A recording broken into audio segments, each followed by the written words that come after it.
Don't trust contractors. When they tell you to do something, it's either to make their life easier or to make more money. If you ever flip in Tillington, don't pull permits. Oh, whoa. I'm not tying my name to that. We tore down the walls and there was mold. And we're like, oh, some mold. And we had to take down another wall. And we're like, oh, more mold. And it's all of a sudden the whole house is covered in mold. Anytime you have an abandoned house, I promise you more will. It wasn't abandoned. They were living there. Wow. They were living there. As a beginner, you should not be flipping a house unless you have construction background. You will get toasted.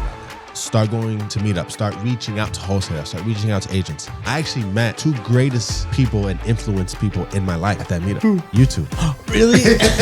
Oh, really? Yeah. Thank you so much. Welcome to the Astra Real Estate Podcast. Today we are joined by our friend and fellow investor, Brian Almeida. He has closed 10, 20 plus deals just this year alone in terms of flips. He has a small portfolio with buy and holds as well. And he has a lot of knowledge, and especially when it comes to networking, building connections, leveraging people more than anyone else I think I know in this industry. So if you're looking to expand your network, have networking tips, help you leverage your audience or just leverage your inner circle, Brian's the guy with that exact framework. And if you watch this episode, I guarantee you're going to learn a couple nuggets that'll help you expand your network as well. From the projects to flipping 10 houses at once, Brian Almeida turns his pain into performance. Here to talk about flipping, structure, networking, partnerships. Brian, thank you for carving the time and meeting us here today. Thank you, Marcos and Nick. My name is Brian Almeida. Beautiful introduction. Thank you guys so much. Thank you so much for carving out the time out of your day to, bring me on the podcast. So I can be able to share my knowledge and, share my experiences.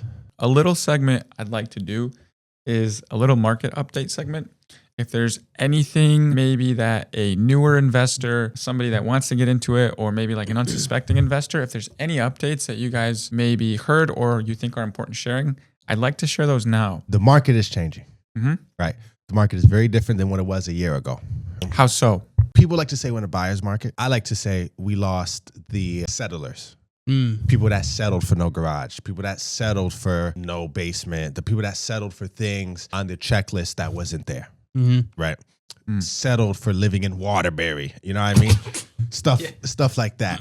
So we lost those buyers. And what I mean by that is right now your strategy has to be, especially if you're a newer buyer. I mean, if you're a newer investor, rather. If you're a new investor, what I'm seeing is you got to stick to neighborhoods and cities that are sought after and houses that are sought after, right? The people that don't stop buying, even if the market shifts, is entry level, right? Nurses, police officers, jobs that are guaranteed. And those people, aren't buying, $1 million homes or high-end homes, 3-2 ranches and 3-2 capes, right?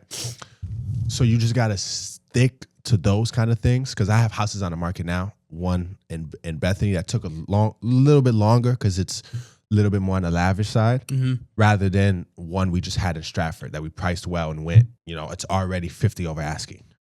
Right. So, but it's in an affordable price range. And, affordable, nice houses really aren't out there. So that's where I'm switching my focus and trying to kind of stick to because the market is changing. No, I'm right there with you. So you are starting to, like you said, the settlers have left the market, and desirability really does matter. So that's why when we do purchase a flip, I'm more interested right now in the burr method, something that I can just keep and hold long term because flips are you're starting to see smaller spreads. You're starting to see just good quality flips sitting on the market. So me and Marcos have done a pivot is we're putting in a lot more effort and money into our flips recently. So for example, we did like a light turn and burn in Groton, and it could have been, we literally could have bought the property, cleaned it out and relisted it, right? But because we bought the property, we replaced the carpet. We painted the whole thing. We replaced every single fixture in that house. We got multiple offers. One came in 40 over asking. We ended up not taking it because we were an FHA buyer and we had to wait for title seasoning. We took still an over asking price offer, but it wasn't that FHA buyer. So just putting a little bit more effort into your flips, I'm noticing is helping them sell, which is a big one. And this in the wholesale world, I'm starting to see the way we're kind of pitching it and framing it to our sellers is we're starting to tell people like, hey, listen, the market is changing. So I know you thought your house was gonna be worth this much fucking last year, but now we're starting to see the market start to correct. And people are starting to be like, yeah, no, I understand that. And it's starting to people are starting to understand their houses aren't worth gold anymore, which is making it a lot easier because for a while there, like this whole year, it's been really hard to wholesale. You're starting to see crappier spreads, right? You're starting to see like 10K spreads, 15K spreads. That's when novations got so popular. But now you're starting to see novation sitting and wholesalers are starting to come back out of the woodwork and get more deals locked up. At least for us, we're starting to get much deeper prices. we're starting to get a little more competitive with our with how we're disciplining our deals, because we're a lot deeper in terms of where we had to be like 70% ARV minus 50K repairs, and then we're gonna get maybe a wholesale fee for 10 grand. Now we're starting to see our wholesale fees come back up to 30, 40 grand a pop, which is really nice as well. Yeah, no, definitely. And to tie into what you had said about the putting more effort into the flips. Yeah. Like the novation we just did in Norwalk. Yeah, that was good. We could have just grabbed it and threw it straight out of market. It was a beautiful house, beautiful condition. Mm-hmm. But I decided to, do the basic stuff. Pull the carpet, stain the floor, paint the house. Yeah. Very simple. Spent 10 grand. Very simple. Probably 2x, 3x our fucking return on that. Yeah. Just doing something like that. The house was... we didn't expect it to go as much as it did. Yeah, it's over a lot of money. It's over a lot of money. It's over a lot of money.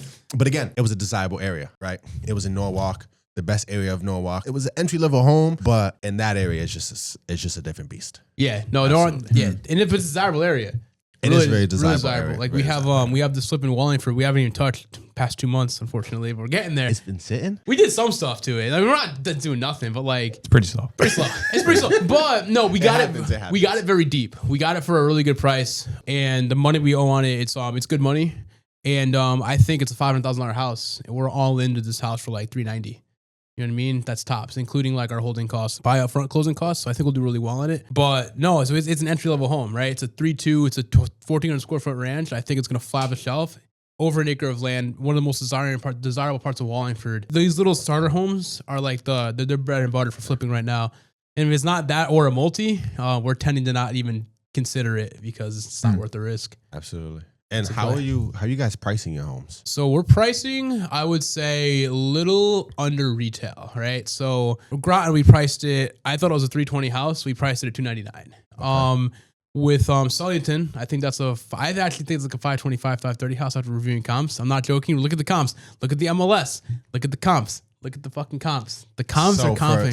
So for background, Sullyton is a house that we've had for 8 months. Probably half of our career. 10 months. 8 months? No, Marcus, it's October. We had it for 10 months. We had it for 10 months. Really? We bought it in January. That means that note's coming due. I came back. Oh, that note is coming due. Yeah, we've had that one for a long time. Very, very, very, very challenging project. For multiple reasons. Yes. If you're ever flipping Sullyton, don't pull permits. Don't. Oh, whoa! Don't. I'm not tying my name to that. Yo, well, if you're gonna do something, try and make it as cosmetic as possible, because when you pull permits in the town of Sullyton, they are the most challenging and difficult building department I think we have ever had the luxury of working with, and they have delayed this project roughly 4 months solely because of them.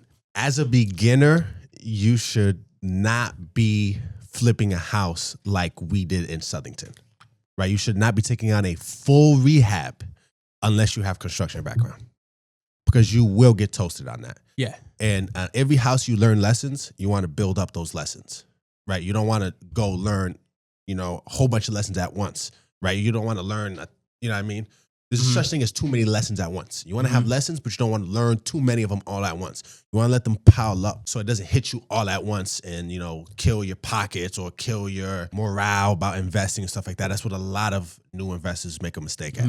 So bite something off that you can chew and that you can learn your lessons off of and stack those lessons. That's a big fact. Yeah, so they taught us a lot of lessons. It taught probably more than I want to learn in a flip, but we've also, there was stuff out of our hands, but we were well equipped to handle everything that came our way. Yeah, for sure. It wasn't this wasn't our first merry-go-round, but this could have put a lot of investors out. Oh, so I don't think it could have killed investors. Yeah, so that definitely could have killed That's investors. brutal. And but yeah, no, like I said, we're trying to stick with the entry level. Like Burlington's entry level. Burlington's almost done. We got that deal so deep as well that like even Gary doesn't care. It's taking kind of a long time. Our break even was like 245. It's for 380. Well, yes, obstacles that we will resolve and we will fly as soon as we get out of this hole. But speaking about finding beginner level homes, entry level homes, how for the new person who hears all this and they're like, you know what, I'm still ready. How do you recommend they go about finding these homes in the first place? As a new investor, you're probably not gonna find them on the market. All right, I'm gonna be honest with you, right? And if you do, you're gonna be putting a lot of offers in. I suggest start going to meetups, start reaching out to wholesalers, start reaching out to agents. It might not be 3 months. It might not be 4 months. It might take you a year. Shoot, it might take you 2 years. It took me a full year before I really got my first flip, right? But the thing is, you got to build the connections, agent outreach, you got to have some sort of, you got to speak with confidence, right? And a lot of research, right? And find a mentor. And find a mentor. That's the main thing. A lot of, and we're thankfully, thank God, we're starting to get to that, stage where we don't have a lot of time. If you come up to some people like us, for example, and you're offering your time, that means a lot to us, right? So we're willing to help you out and give you, that info. You got to walk in with value. And that's how I would say, how would you go about finding your first deal? It's hard to get started by yourself. You have to find mentors and you have to find people or crew that will help you, walk you through it. Because again, you don't want to learn too many lessons at once. You want to learn from other people, but you're also eventually going to learn your own lessons as well. I'd argue, I'll go ahead. Who did you have as a mentor when you first started, and what did that relationship look like? How'd you come across them, and what'd that look like? So everyone, just a quick thing, everyone I've met that I do business with, I've met at a meetup, right? Facts. So you, Dan, Leslie, Keith, Eric, all the people that are in my circle, Gary, Chris, the photographer, shout out to him, and I've all met at a meetup. Yeah. So the first meetup I ever went to, I met Keith and Eric, which those are the people that I called and leaned on, right? And they helped, project me to where I am today, right? I could always call them, ask them questions, and even they were sending me properties. If someone, because they have a lot more, pull. So and a lot more connection. So when people were sending them deals, they would send it my way, right? Like, Brian, I'm not interested in this, but would you be interested in this? And things along those lines. And it was really helpful. Till this day, I call Eric every time I have a fucking problem. Eric is one of the most brilliant minds ever. So I still call him till this day. And he looks at me like his little young Padawan. But Eric's a good dude. Yeah, fucking lovely dude. Yeah. I started to meet up with him. And, since then, it's been life-changing. I do want to touch upon, you said you want to position yourself or at least bring value.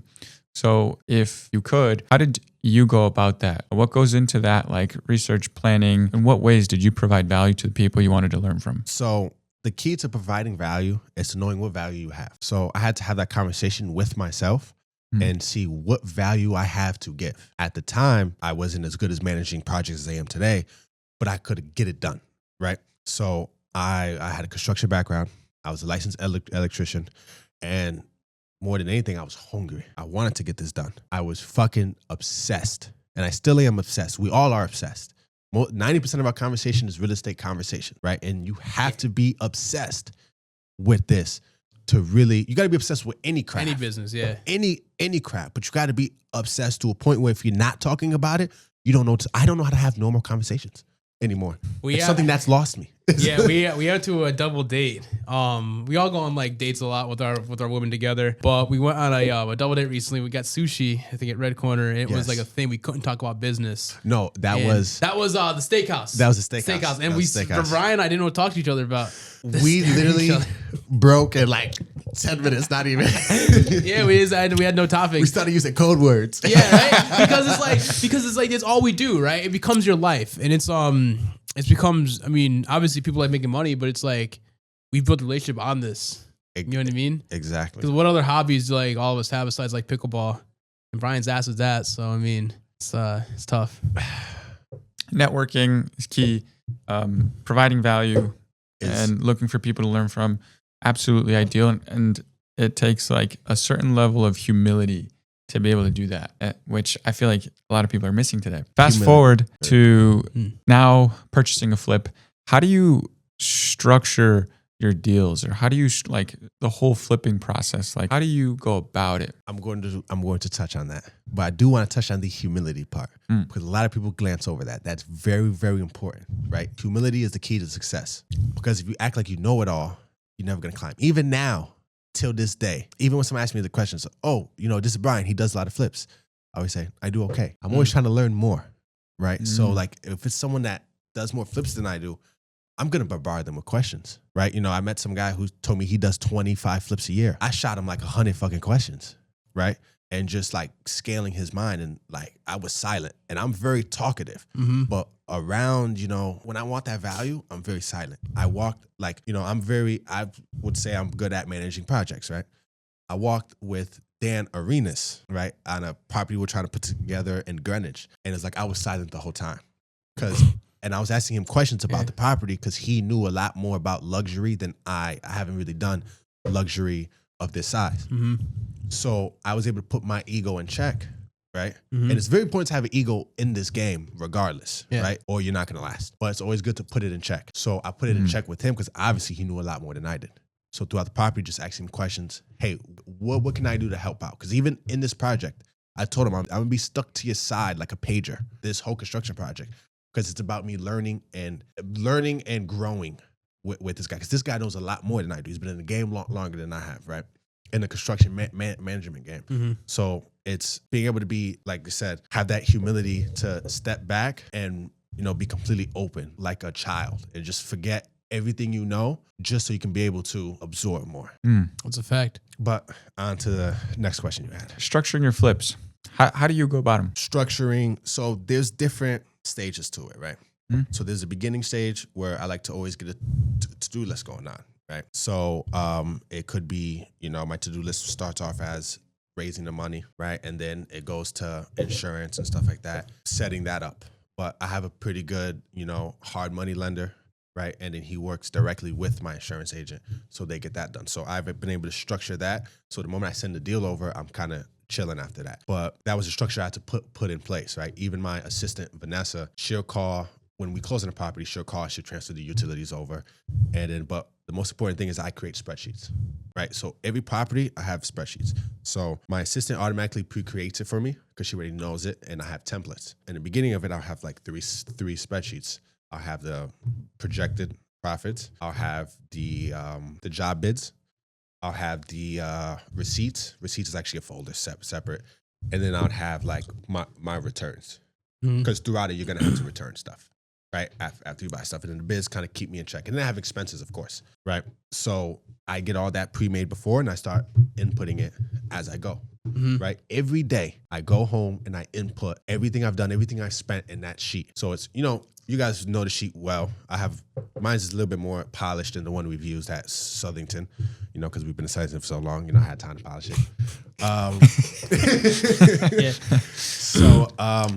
So that's how I structure going in. Now, when I structure doing GC, you got to like switch hats, right? So like that is like, the first hat is like the background. And then now when the work started, you got to switch the hat to GC if you don't have a GC, right? Or even if you do have a GC, you still want to watch it. So, and then when it gets into that, then, obviously it's, if they allow me to get into the property, I'll start getting bids before we close. So I'm already set up. Unfortunately, we closed on one yesterday, which we didn't have that. I didn't have the time to do that, right? I partnered up with somebody on it, Esteban Torres. It's his first flip. Oh, it's his first flip? It's his first flip. Damn, okay. And very, very happy to, teach him, and, I'll learn from him definitely as well. So it's going to be a fun experience. But that one, we didn't have time. So now this first week is going to be, number one, I'll just demo. I already know what I want in my head. So I'm going to straight up just do the demo. Then after the demo, I'm going to go through with Esteban. We're going to put together a serious game plan. We already started quoting stuff, the basic stuff, the plumbing. We kind of already know what we want to do. We want to split the bathroom into two, the framing, all that stuff. So the first week, if you hadn't before, is demo and planning, right? Ordering all your fixtures and stuff like that. It's very, very important, right? Because when the plumber comes in, you want the plumbing fixtures in, right? Because you got to put the diverter, you got to put that stuff before, the walls get closed. So you kind of want to have a game plan, right? So that's how I structure it after I get into it. So the first week should be demo and full planning, and you're having all your bids. And that second week should be roughing and framing and all that stuff. And then now, granted, things might take time. Roughing might take a week longer or others. Maybe you're waiting on people to finish off a job to come, right? So my timeline is normally 3 months on a basic flip. Right. Sometimes it's quicker, sometimes it's slower, but it should be all structured and everything should be falling into place. And that's why you should have someone, if you don't know construction yourself, you should either have a mentor that does, or you should have a GC that does, because certain things have to fall in line before you do certain things. And I'm still learning lessons. I didn't cover the bathtub after I did it, and then the contractors fucking chipped it. And now I got a tub that looks old, even though it's brand new. Right? I'd be a mug. I was a mug. I'd be a mug, ass. That's rough. I was a mug, but it's lessons you learn, right? So like I learned a lesson in Washington when I didn't cover the floors correctly. And then there was little dings and everything all over the place because people drop stuff. So these are like I said, lessons that you pack up, and you don't want to, you don't want to destroy the tub and the floors, and you don't want to learn all these lessons on one flip. It's going to kill you.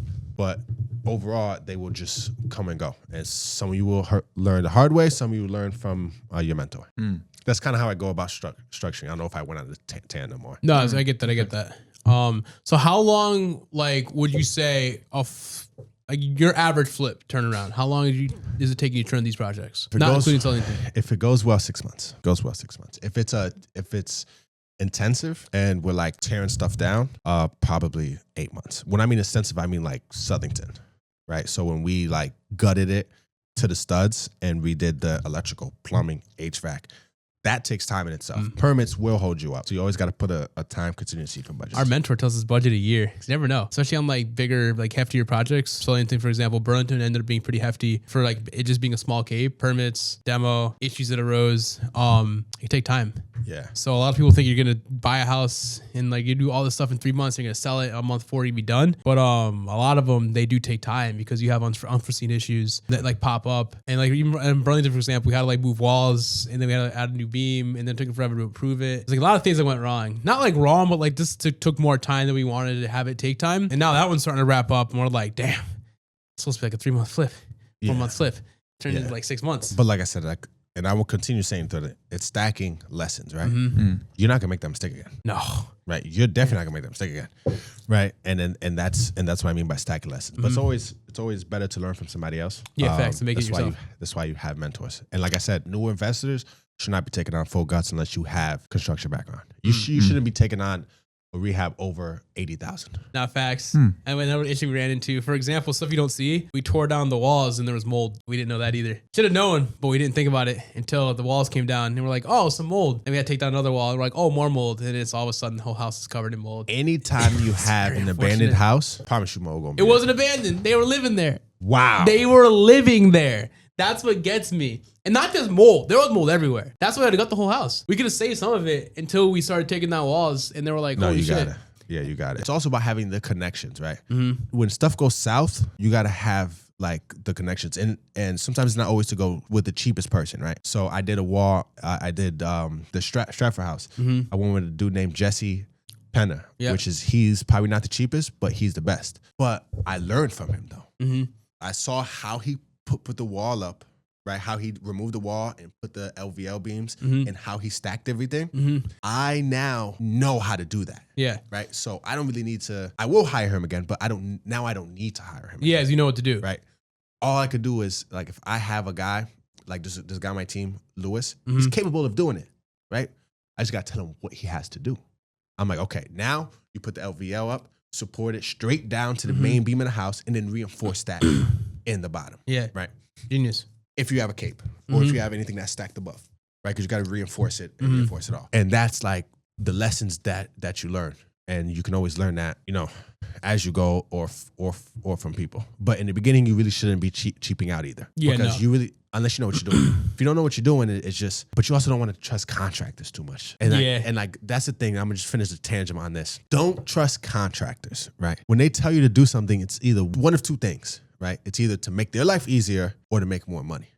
It's thousands of times I've had a contractor tell me, one specific one is like, oh, I think we should just sheetrock over this wall. It's not worth taping and mudding. Mind you, he already gave me a price for the taping and mudding. So in his head, he gave me the price, but now he's lazy to do the right job. And I said, no, you're going to tape it, you're going to mud it, and you're going to sand it, and it's going to look fine. It came out flawless. Yeah. It came out beautiful. But if we would put the sheetrock, it would have been easier for him. Right? Yeah. It would have been less work for him. That's why he wanted to do that. Of course. And then now I would have to pull the trim out, put the sheetrock, then put the trim back in, and then caulk it and paint it, and then it just takes more time, right? So that's why you can't trust contractors really. Yeah, fast. Everyone's out there. A lot of people look out for themselves, and they will get the best bang for their buck, but not your bucks, which is something you got to keep in mind. But there is some people out there that you can trust. Oh, for sure. Right? There's some people on my team where I generally ask, what do you think I should do here? Yeah, but it's always important to do your own research. If they tell you to do something, do your own research. If they say, I will personally do this over that, do your research. Call some of your investor buddies. I call Marcos all the time, right?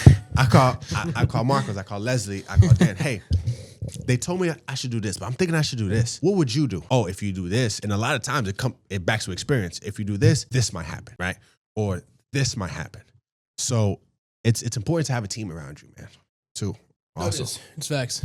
That's big facts. So kind of pivoting off from flips, you've built arguably the biggest meetup in the state. What made you realize that networking was your biggest asset? What made you even start that meetup? Because I know you started the meetup before you even completed your first flip. So what made you start that meetup to begin with? I'm like the first investor in my family, right? Yeah. I mean, like, yeah, my grandfather was one. I never met him. He fucking died in like the 80s. Right, but I'm like the first one in my generation of like pure investors, right? So anytime I talked about flipping or I talked about getting into real estate and certain things like that, my older brother specifically would always say, you need connections. You need connections. You can't do that because you need connections. You can't do that because you need connections. I come from Bridgeport, Connecticut. I didn't really have a lot of connections, right? There's no one growing up like around me that flipped houses, that owned a lot of investment houses. I didn't have that person, like, for example, a cousin who owns a huge portfolio in Waterbury. I didn't have that, Fair. Valid.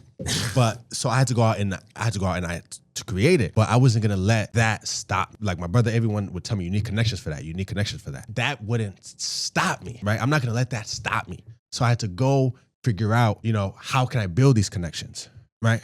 So, and that's when I discovered the meetups, right? I used to listen to a lot of Bigger Pockets. So Bigger Pockets has like a little thing that you can go on, and it shows you the meetups in the area. That's how I found about Keith's meetup.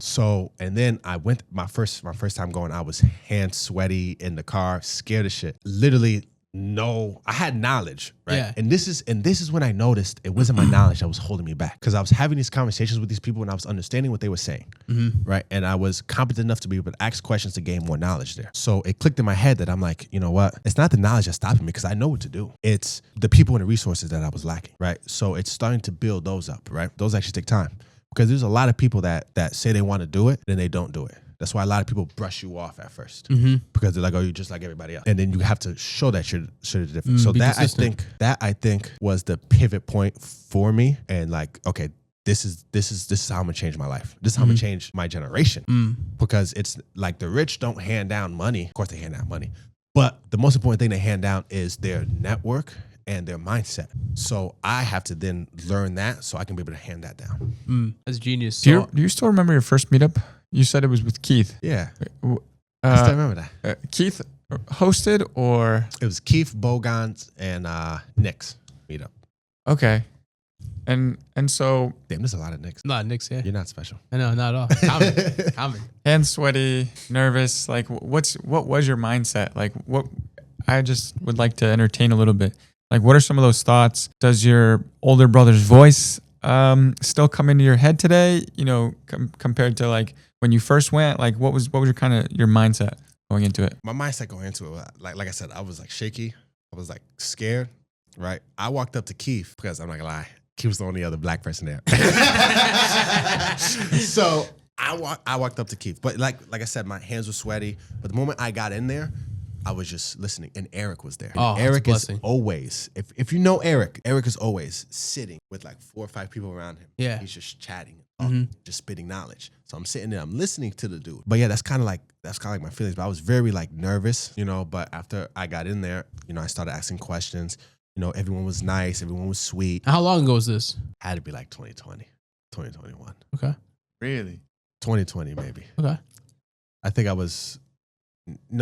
might have been 2021. It was 2021. So we all kind of started about the same time. Yeah. Different paths. Kind of, Yeah. right? It takes about, and it like, we were all stagnant for a while, right? Yeah. I remember someone said 10 years is a long time. Bro, 10 years is a long time. You could do a lot of damage in 10 years. Just look at the damage we've done in 5 years. Another 5 years. Not even. Look at the damage done in 4 years, bro. In 4 years. But 4 years. Like it doubles fast, man. It doubles fast. Our coach actually told Mike that, not to like sidetrack you, but he told Mike that 2026 says he's actually genuinely excited, like for like the group to kind of see where we're all going to go. And I was like, he said that? He gonna say that to me? But you don't be saying that to me. But you'd say like in the last 4 years, you went from 2021 like learning about this to now owning doors to now flipping like probably over 10 houses a year. That's for some people. That's like to flip 10 houses a year. You're a full time investor at that point. That for most people, that's just full time work. For most people, I still have a job.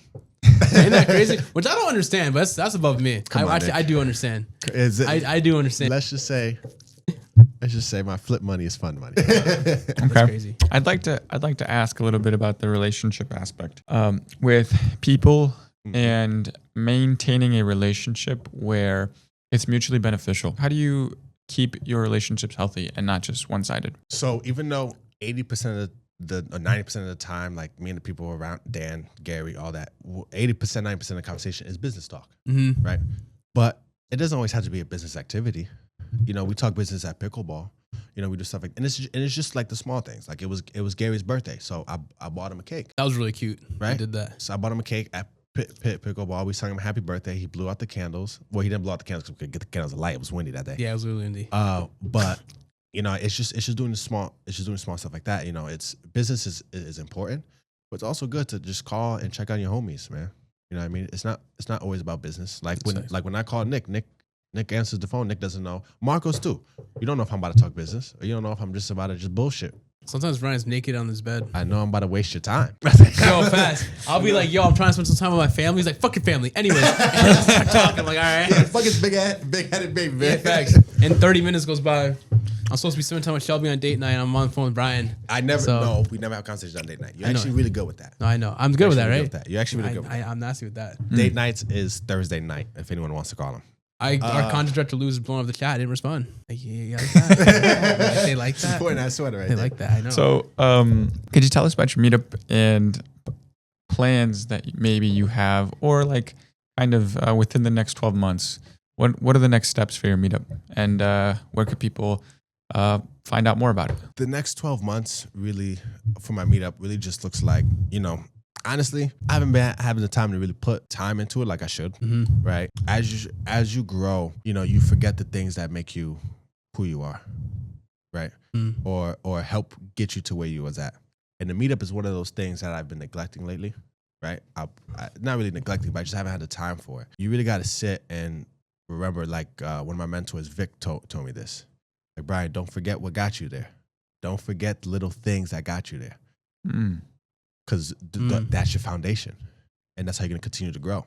And you can't grow without your foundation getting bigger, right? And I realized that's about, beginning of this week, I'm like, I need to get back heavy into networking. Not that I've stopped networking, but I need to get back heavier into it and starting to grow the people that I'm around, right? Because the network group I built 2-3 years ago, I'm starting to outgrow that. So now I have to build a new one, right? And some people grow with you. The Nicks, the Marcos, the Dans, the Garys, you know, those guys will never leave. But there's certain people that you kind of outgrow. You do. And they can't answer your questions anymore, right? So now you got to grow, you got to input, in a group, some people drop, other people enter, right? So I got to start networking at that next level, right? I got to start, now it's not me asking you and that goes into raising money. I mean, it goes from the same person I asked $300,000 for, I can't ask a mil for, right? And that's when I noticed when I had to ask for a mil, that's when I noticed, okay, I need to grow, right? So but the next 12 months look like to me is for like the meetup to circle back is, just trying to be more consistent with it.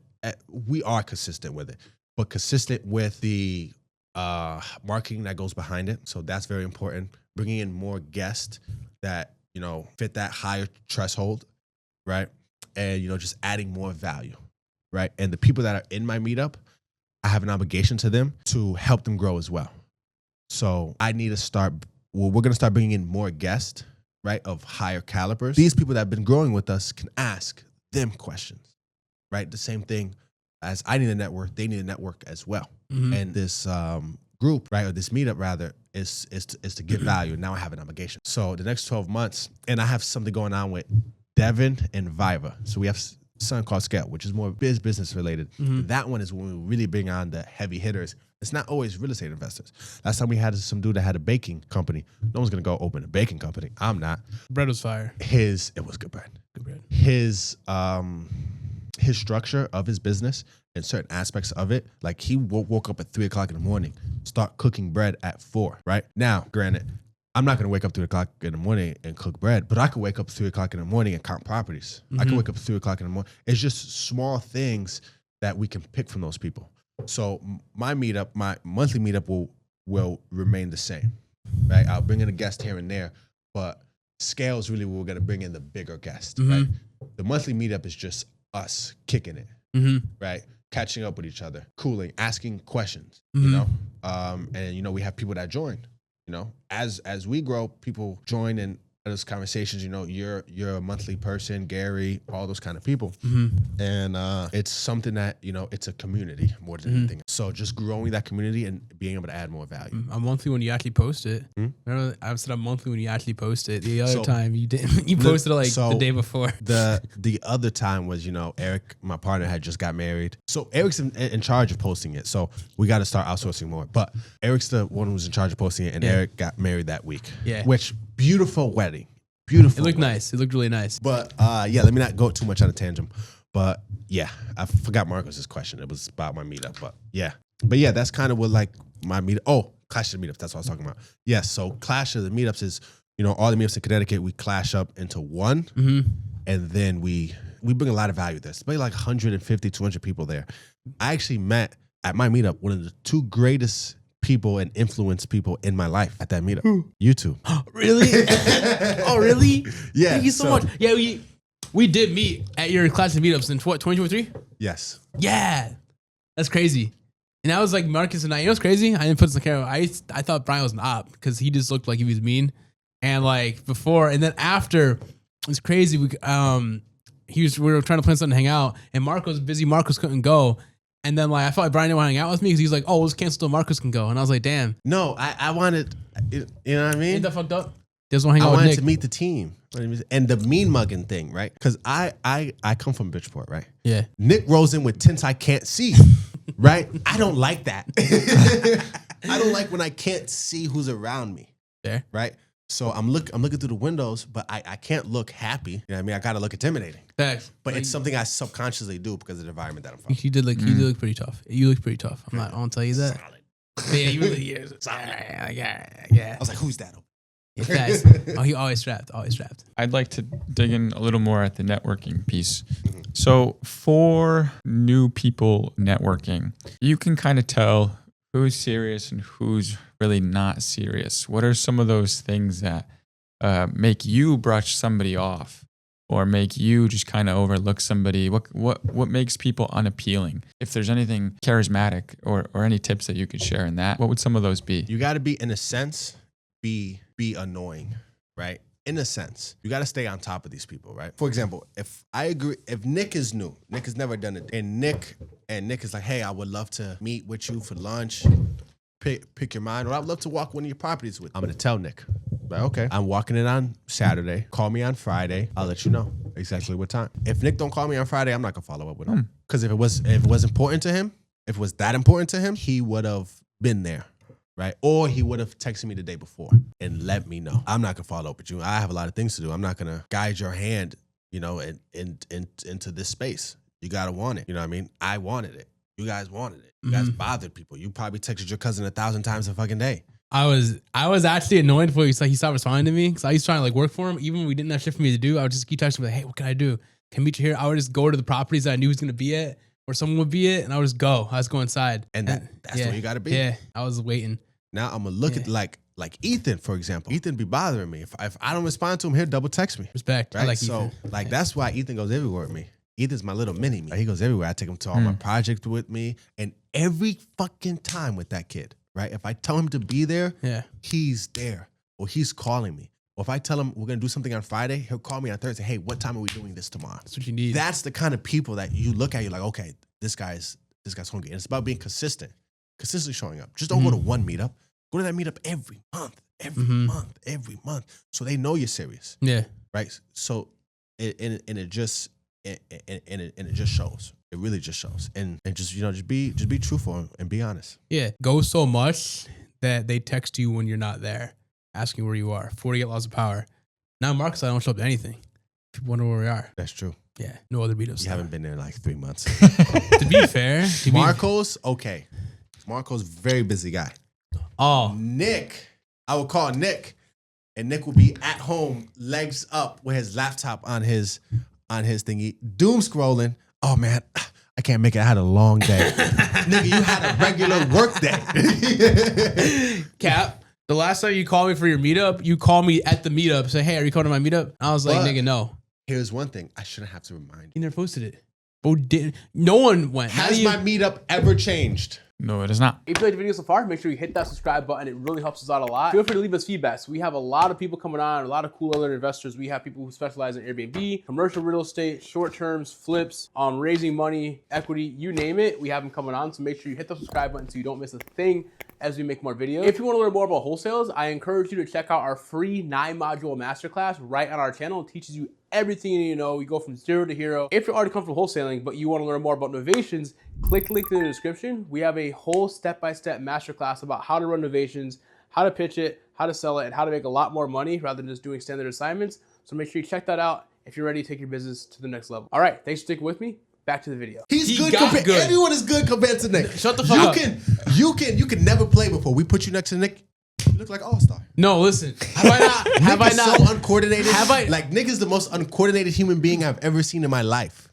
Have I not got nasty? Glaze me. No. Glaze me. Nick has not gotten He's nasty. gonna glaze me. No. This is what's happened, right?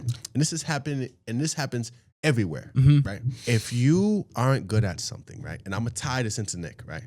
If you aren't good at something, but you hang out with people that are, you will eventually get good. Yes. Nick is still the worst one in the group, but because he plays with us and we're so much better than him, he gets better. You've gotten a lot better. He said weird. As if Brian can't even walk. He doesn't have a knee. And I'm still better than you. And bro, we played pickleball in Sullyton. But here's the thing. Ask Marcos. I hit a shot. Even Marcos was like, damn. Because what I did is it went past Marcos. I threw the paddle of this hand. I bopped it up and I got it on the side. And they couldn't grab it. I did that shit. Even Marcos was like, damn. And guess what, nigga? We won that game against a fresh Dan and a fresh Alex. And even Dan gave me some clout. So I don't want to hear the fucking shit. I'm not ass. Look, he's I'm not ass at pickleball. Marcos, who's more ass? Are you going to justify Brian has one knee? I got to see you play, Brian. Bro, exactly. I was hopping on one leg and hitting stuff. You are. But I also wasn't spiking it at you, nigga. You had one leg. Dan tried to kill me. Dan spiked that shit. That's disrespectful. I'm like, I can't move. Yeah, see, that's disrespectful. But Nick's gotten a lot better. Yeah, but Nick's gotten better. He's still the worst in the group by far. But because the group gets better, he gets better. And you should use that in networking, right? Put yourself in groups with people that are better and you will just grow because everyone around you is growing. And you want to compare yourself to everyone else. You're going to keep trying to catch up to them. Just like Nick's going to keep trying to catch up to us. Us. He says us like he's doing something. A, if you hang out with, and B, if you hang out with millionaires, you will eventually become a millionaire. Exactly. So he hangs out with good pickleball players. He's eventually going to be decent. I've learned from Dan and Marcos and Joey. Next question. You know what? Let me ask you guys a question. How did you guys choose each other? And how do you guys stay off of each other's throats? Because as two, I want to say alphas, right? Sometimes it is hard. How do you guys stay in each other's lanes? Real easy. Out of each other's lanes. It's really easy? Yeah. Oh, how do we do it? Yeah. What were you going to say? And what are some key points or advice you guys would have for finding your ideal partner? No, you have a fantastic answer. I know you do. Do I? Well, so here's the thing. So let me tell you the story about Marcos and I, because a lot of people actually don't know. So basically, story about Marcos and I. There used to be a third partner in Astra. His name was Josh. I love Josh. Still, we both like Josh to this day. But Josh didn't want the same explosive growth as we did, and he didn't want to take as much risk as we wanted to take. We bought a property in Bristol, a 3-family, when it was just Josh and I in the LLC. Marcos had his own LLC. We were friends. We weren't part of the company together. During that property in Bristol and that 3-family, Marcos realized A, he didn't want to deal with tenants by himself because he used to say Marcos has no social skills, and B, still to this day, Marcos doesn't have any social skills, which is why we can get complaints. But I'm not going to get into that. And then B, it wasn't even a real complaint. It was a genuine, like a 30-minute conversation. I talked to sell off for ledge. He almost canceled the contract. I know. I won't get into it though. No, that's not true. That's true. She told me. That's not true. She was like, I'm still on day 3 of the attorney review period. She said that. I don't hurt your feelings. So she's anyways. Crazy. So the reason why I bring up the staying out of each other's throats Because they're always at each other's throats. Yeah, exactly. No, so here's the thing. So I'll wrap up this piece. More of the story. Marcos realized he didn't want to deal with that. I realized that I suck at doing work on houses. And when Marcos and I were like, hey, we should do for a partnership. Do you want to join my LLC called Astro Properties? Marcos said yes, became a third partner. Long story short, we started growing fast, bought more properties together. Third partner didn't want to agree with it. We bought him out. Marcos and I took half the company together, 50-50 each. So we each own 50%. And then we started rolling Astro Properties officially. How we stay out of each other's necks and off in each other's lanes, we're both good at really two separate things. I'm really great at like selling the piece of like, I can close anything, not to like glaze myself, but I can. And Marcos can fix anything that I fuck up. So for example, if I buy a deal that's a bad deal, Marcos will find a way to get it done for 60 when it actually needs 80, Wallingford. If we are ever in a pickle where we need additional cash ASAP, I will find a deal to close like that and close it in a week, 2 weeks. So we complement each other really well. Marcos is also really great at back end internal operations. Marcos works significantly harder than I do. Marcos does everything from our back end, our content, PPC when we run PPC ads, Facebook ads, we do the ads there. While planning out the scopes of work for the properties and projects that we buy. And he'll stay up all night doing that. I will find deals for us to work on, and then I built the team around that. So now we're trying to build Marcos' team around his piece. So my life's a lot easier because I systemized it. And that was intentionally. We intentionally systemized this piece first so it keeps the company fed. And now we're going to work on systemizing Marcos' piece to keep the company get to scale. We're starting to scale. Which is why we're doing a lot of deals a month. We're doing a lot of innovations. We're buying more properties. We're trying to do more BRRRRs, expand the portfolio because we have systems now. We got really good at systemizing our piece of the business to, just like, I guess, grow. And we're best friends. So it makes it easy. And Marcos can't hate me as much as he wants to. How did we find each other?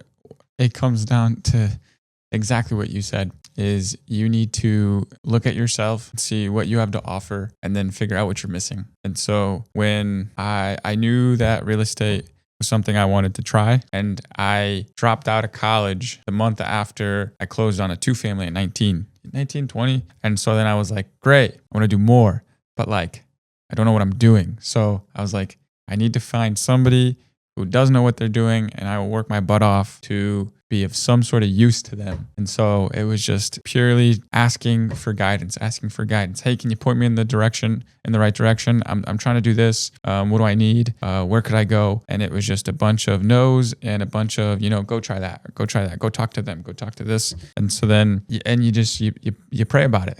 You're just like, again, like at the time we had no friends. I had no life. All we would do is work. And I'm like, please God, like, help me find friends in this space and somebody who I can maybe, do something with. And then eventually someone introduced us, and then I was like, this guy is really cool. This guy's actually pretty decent. So then, we started going on Panera dates. We call them. We started dating. Like, no, not even a joke. So after work, we'd meet up at like 8 p.m., 9 p.m. sometimes at Panera because there's one of the only things that was open. Respect. We'd get food. And we just talk about our ideas. He convinced me to drop out of school. Asked me to join his company. I said no initially because I was like, nah, I want to do this for myself. But and I was like, okay, cool. They had something at Stearns, and I was like, okay, should we work together? Sure. Yeah, we were like, all right, fine. Eventually convinced me. We freaking bought the 4-family together, and then realized it was a lot more freaking work, and the third partner, had a different direction he wanted to go in, and then we just kind of became glued to each other because there's so much back and forth that had to be discussed, and that's it. And we always start hanging out with each other. We'd see each other every single day, and then all of a sudden it creates a brotherhood and also a business partnership. And now no matter what we do, we'll just do business together, even if it's outside of real estate. Every single thing we do, it's like you marry someone, right? So with us in our situation, we learned it from actually these two guys. Dave Haverfield did a meetup at Serenity Woods, and we met his name, Sal and Francis. Frank and Sal. And they have been partners for 38 fucking years, bro. 38 years. They've done everything together, huh? They're in a marriage. That's what they told us. Mm-hmm. They said you marry this person. No matter what you do, what business it is, you do it with that person. Doesn't matter if it's fucking car cleaning cars, real estate, building something together. You do it with that person. They buy buildings together. Everything together. They They do everything They together. cheat on their wives together. They cheat on their wives. They do they're so honest about it. Yo, why you putting their business out there? Like, what if their wives don't know? Oh no, dude, they're loaded. They're loaded, and they definitely know. They know. Yeah, the wives, 100%. You're going on a fucking yacht together, and there's like you're the only two dudes on the yacht. I mean, your wives know. They're loaded like that? Yeah. Oh, they're like, dude, yeah. he's Mr. New Britain, bro. He owns a lot. Really? Yeah. He owns a lot. Yeah, he's real tight with the mayor. He owns, bro. He's got hundreds of units, bro. Why you never gave me the introduction? Hundreds. See, networking. Meet people that introduce you to people. Yeah, we actually have his number, both of their numbers. But no, they taught us a lot about partnership. So now it's like Marcus and I, no matter what happens, we do it together. So now it doesn't matter what business it is, we can pivot to fucking open up a laundromat together. We do it together. You know what I mean? So it's like. So do you guys cheat on your wives together? Yeah. No, I'm kidding. No, we're very faithful, man. We actually do not cheat. And I have a child, so I don't want to ruin my family. Some people don't care about that. I personally do One care child about that he knows of. It's not cheating if all three wives know. That's actually wicked. That's actually wicked fucking work. Partnerships. What has been your experience with partnerships up until this point, and how has that changed? What are you doing differently? Well, my partnerships is, when I first started, obviously I had to give up more equity than, what I mean? It's the cost of, getting to where you got to get to. Musical artists say this all the time. Sometimes you got to sign your first bad contract so people can know your name. And then now you have leverage. Now I have leverage. So my plan going forward is not too many partnerships. I used to partner a lot. Right? I used to tell people, bring me your deal, I'll fund it and manage it. And I'm not offering that anymore to people. It just doesn't make sense. I got my old lead flow coming in. I got people that will lend to me. I got my own crew, so I don't really need that as much as I did. But partnerships was very big on me getting to where I'm at. And partnering up with people who knew a lot more. Dan, Leslie, Gary. I learned a lot partnering up with those guys. Yeah. Because that outcome of the deal depends on how good they make you, right? So how good you perform is how good that deal comes out. So they really pour time into you, right? And really, tell you non-biased opinions because they really want to see you succeed, because for them to succeed in that deal specifically, you have to succeed, right? So they pour time and effort into you, which is, and I would change that for money any day. And that was very powerful.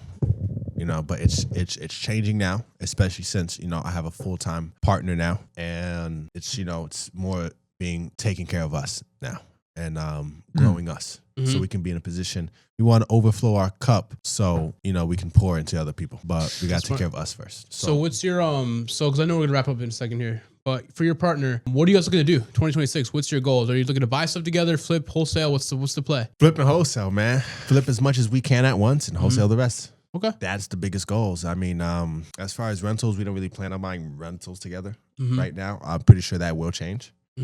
But right now, it's just a lot of flipping, a lot of wholesaling. And, we do have to build our own portfolio too. Like I'm all with building portfolio with somebody, but you got to build your own portfolio too, man. You got to be able to pay your own bills. And our company will not be able to really give us a lot because we're going to put a lot back in the company. The first few years is putting a lot back into the company. Like, yeah, you might make $100K, but $80,000 that's going back into marketing and offices and fucking and $80,000 trucks and $99,000 trucks. $99,000. You $99,000? Oh, it's not $99,000. I don't know what you're talking about. So either ways, but I clowned Marcos, but now I'm about to buy one. That truck's useful though. Dude, that truck pulls that trailer. You don't know the trailer's back there. It is. That's why I wish I never got rid of my diesel van. Because my gas van, that shit does not tow that trailer at all.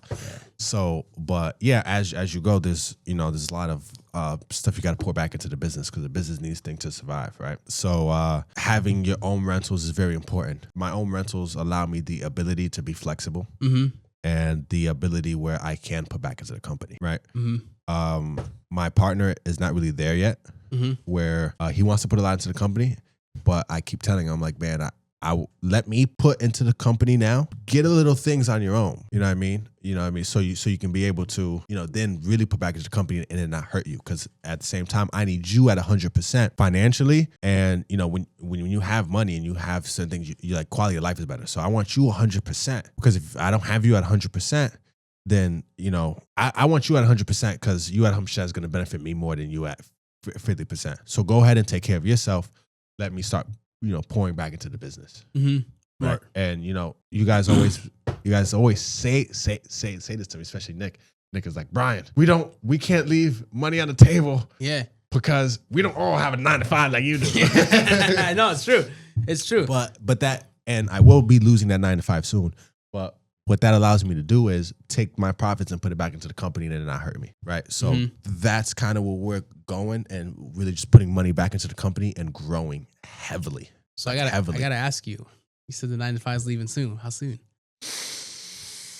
I was talking about this for a while. Sooner than I expected. I fucking knew it. I told he was gonna leave, bro. Sooner than I expected, because now I have my partner. I have an obligation to him, and I can't let a job get in between. When you're also, oh god, sorry. Oh, and you know, just another thing. Keeping your debt low is very, very important. Personal debt, business debt, stack that shit up. Yeah. But personal debt, like I said, you want to be able to put yourself in a position where you can invest all you got into your business. It's funny you say that because I didn't say this on the pod, but I moved this year to consolidate a lot of my expenses. And now my expenses a month are like sub $4,000, like including groceries and everything. And Shelby spends like Vice likes to buy like nice good food, so like probably like $4,500. But like in like the regular, most people are paying $3,000 in rent. You know what I mean? So like I got a house that we live in. Obviously, her sister pays rent in the basement, so I say even like that's actually less. It's like probably sub $4,000 just for me to live, which is like convenient.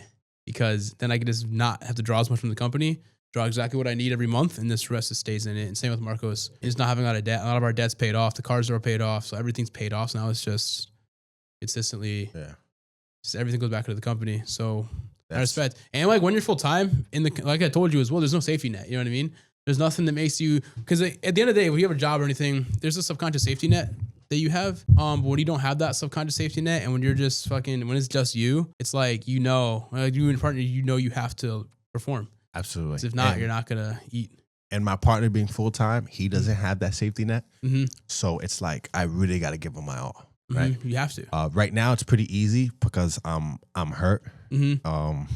I got ACL surgery and it's taking a long time. So I'm out of work. But it's like, I mean, my monthly expenses is literally just dumb stuff that I do. Yeah, right? you be doing. I spend a lot of fucking money on food, bro. I spend a lot of money on food. You be doing but shit. that's it. That's it. Like I don't have a car payment. My mortgage covers itself because of my rentals. I try to buy everything cash. So I keep my overhead is low. My business overhead is fucking high. Yeah. Cool. Where can people find you? Yes. You can find me on Instagram at Elias Estates with an ELIAS Estates. If you don't know how to spell estates, you shouldn't be in real estate. Bar. Yes, that is a bar. You can find me on Elias Estates. You can find me on my personal page, Brian Vovo Brian is VOVO Brian _REI. And that's where you can find me. So listen, Brian, thank you for coming on with us. Thank you so much for having me, man. I'm back to my monotone tone, but we appreciate you coming on with us. You shared a lot about networking, and hopefully there was a lot of nuggets that people could find in this podcast. A lot of value about flipping, how you structure it, partnerships, and just the growth that you've made over the past 4 years. It's very impressive, and a lot of people don't make that amount of growth. So it really goes to show if you improve your network, you will improve your net worth. And that's a phrase that a lot of people don't really take advantage of. So appreciate having you on. Thank you for joining us. And I will look forward to chatting with you some more after this. And thank you for watching the Astra Real Estate Podcast. I look forward to seeing you on the next episode.